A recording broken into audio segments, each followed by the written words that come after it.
नापाक हरकतों से कभी बाज नहीं आएगा। जैसे जैसे भारत दिन पर दिन ताकतवर होता जा रहा है, वैसे वैसे चीन की बौखलाहट सामने आ रही है और वो जबरदस्ती भारत से पंगे लेने की कोशिश कर रहा है। आपको याद होगा, पिछले साल गलवान घाटी में चीन ने तनाव बनाने की कोशिश की थी। हालांकि भारतीय सैनिकों ने स्थिति को मजबूती से संभाला था।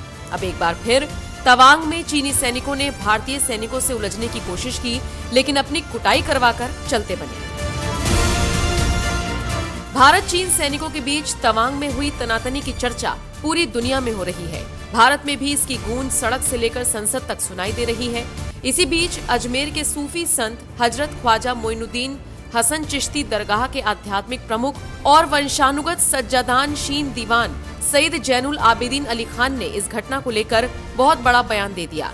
जैनुल ने कहा कि ये बहुत जरूरी हो गया है कि भारत चीन को बालाकोट जैसा सबक सिखाए।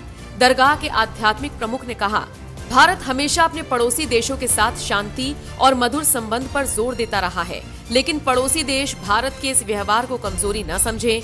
आज चीन हो या कोई भी देश, भारत अपनी सीमाओं की रक्षा करने में किसी भी हद तक जा सकता है, जिसकी जीती जागती मिसाल दुनिया के सामने बालाकोट है। चीन को अपनी नापाक हरकतों से बाज आना ही होगा, नहीं तो वो ये ध्यान रखे कि ये नया भारत है। आपको बता दें, चीन और भारतीय सैनिकों के बीच की घटना 9 दिसंबर की बताई जा रही है।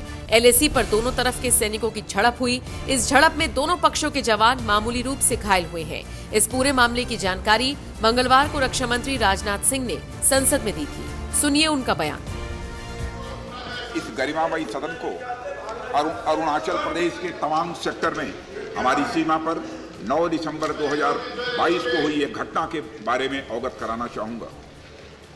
उपसभापति महोदय, 9 दिसंबर 2022 को चाइनीज PLA ट्रुप्स ने तवांग सेक्टर के यांगसे एरिया में लाइन ऑफ एक्चुअल कंट्रोल पर अतिक्रमण कर स्टेटस को एक तरफा बदलने का प्रयास किया। चाइना के इस प्रयास का हमारी सेना ने दृढ़ता के साथ सामना किया। उपसभापति महोदय, और सदन को यह भी बताना चाहूंगा, इस फेस ऑफ में हाथापाई भी हुई और भारतीय सेना ने बहादुरी से PLA को हमारी टेरिटरी में अतिक्रमण करने से रोका और उन्हें उनकी पोस्ट पर वापस जाने के लिए मजबूर कर दिया। इस झड़प में दोनों ओर के सैनिकों को कुछ चोटें आई हैं। उपसभापति महोदय, मैं इस सदन को यह बताना चाहता हूं कि हमारे किसी भी सैनिक की न तो मृत्यु हुई है और न ही कोई गंभीर रूप से घायल हुआ। इंडियन मिलिट्री कमांडर्स के टाइमली इंटरवेंशन के कारण PLA सोल्जर्स अपनी लोकेशंस पर वापस चले गए और इस घटना के पश्चात एरिया के लोकल कमांडर ने 11 दिसंबर 2022 को अपने चाइनीज काउंटर पार्ट के साथ स्थापित व्यवस्था के तहत एक फ्लैग मीटिंग भी की और इस घटना पर चर्चा की। चीनी पक्ष को इस तरह के एक्शंस के लिए मना किया गया और सीमा पर शांति बनाए रखने के लिए उन्हें कहा गया। इस मुद्दे को चीनी पक्ष के साथ कूटनीतिक स्तर पर भी उठाया गया है। उपसभापति महोदय, मैं इस सदन को आश्वस्त करना चाहता हूं कि हमारी सेनाएं हमारी भौमिक अखंडता को सुरक्षित रखने के लिए पूरी तरह से प्रतिबद्ध हैं और इसके खिलाफ किसी भी प्रयास को रोकने के लिए सदैव तत्पर हैं। मुझे विश्वास है कि यह सदन हमारी सेनाओं की वीरता और साहस को एक स्वर से समर्थन देगा और अध्यक्ष महोदय, मैं आश्वस्त हूं कि यह संसद बिना किसी संशय के भारत की सेना की क्षमता, शौर्य, पराक्रम और प्रतिबद्धता का भी अभिनंदन करेगी। धन्यवाद।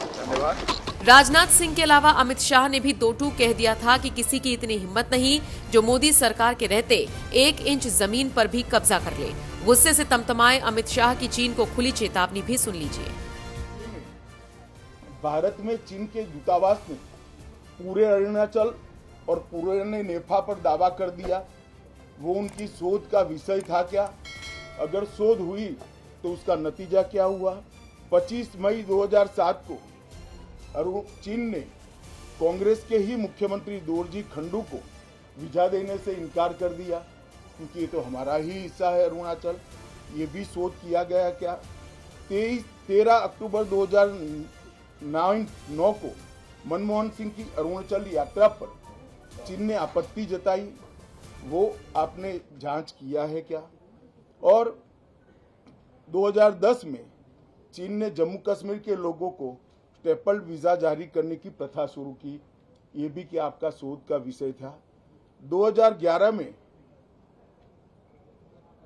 कांग्रेस सरकार ने चीन की धमकी के बाद हमारे रोड और वाइटल बॉर्डर इंफ्रास्ट्रक्चर्स का निर्माण डैम चौक में रोक दिया। ये क्यों रोका गया, इसकी भी शोध की है।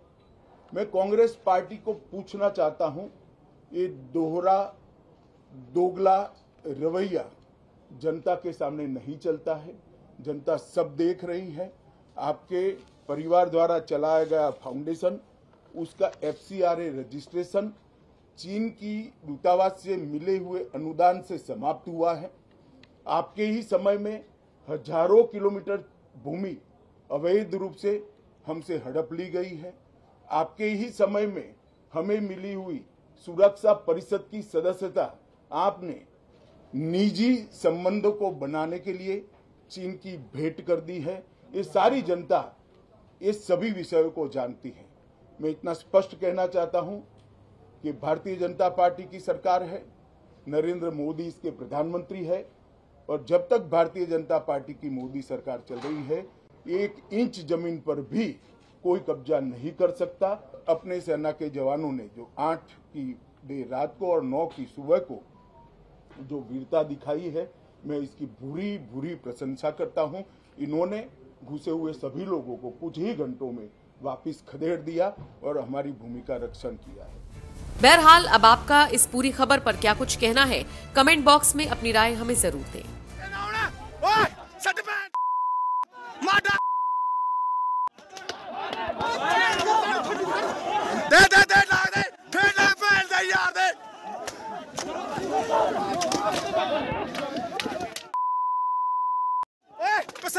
चलो आगे, आगे चलो, आगे बोलो।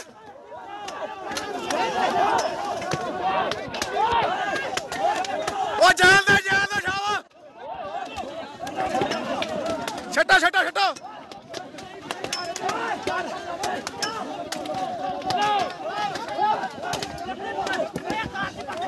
ये दोबारा नहीं होंगे।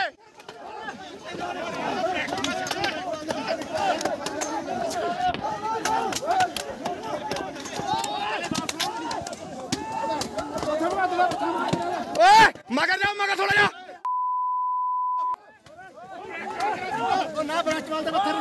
ओ बस बस, ओ बस करो।